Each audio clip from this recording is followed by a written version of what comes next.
Europe 1, il est 8h33, voici la revue de presse avec vous Samuel. Un seul et même événement ce matin à la une des journaux. Et oui, à événement mondial, couverture totale. Je n'ai pas trouvé un seul de vos quotidiens avoir fait l'impasse sur les Jeux Olympiques de Rio. En revanche, j'ai nettement distingué deux visions, deux lectures de ces Jeux. La première, on va l'appeler, pour simplifier, la pessimiste. Sécurité, dopage, crise brésilienne, des Jeux de Rio sous tension. Ça, c'est la une du Figaro. Des Jeux dans un Brésil en crise, titre La Croix. Cette double crise économique, politique que nous évoquions tout à l'heure avec notre invité de 7h45, le spécialiste de l'Amérique latine, Gaspard Estrada. Des Jeux pour oublier les crises, voilà pour la une des Échos.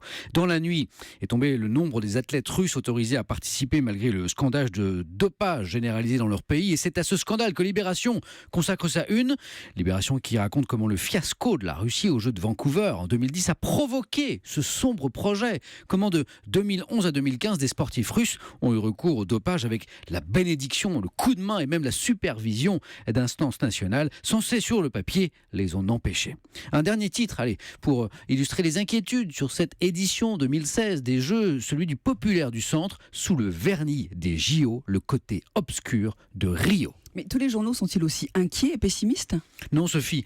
Alors oui, le Brésil connaît des problèmes. Oui, il y a le scandale du dopage. Oui, place la menace du terrorisme. Mais malgré, et peut-être bien en raison de ce lourd contexte, la plupart de vos quotidiens veulent se réjouir de cette grande fête du sport. Que la joie revienne, la Provence. Que la fête commence, la Dépêche du Midi. Rio entre dans la danse. Le Télégramme. L'humanité veut croire à cette parenthèse enchantée, je cite l'éditorial ce matin de l'UMA, pendant ces 16 jours, les sportifs vont faire vivre un monde où la compétition fait presque oublier la compétitivité, où l'exploit se tient loin de l'exploitation, où l'affrontement n'oublie pas la fraternité, où la beauté du geste est presque gratuite. Et puis beaucoup de vos journaux espèrent une belle moisson de médailles bien sûr pour la France. On veut de l'or, assume pleinement le Parisien aujourd'hui en France. Le quotidien sportif, l'équipe a fait les comptes au vu de la forme de nos athlètes. Nous avons très précisément 76 chances de médailles, 76 chances pour combien de podiums au final, ça c'est toute la question.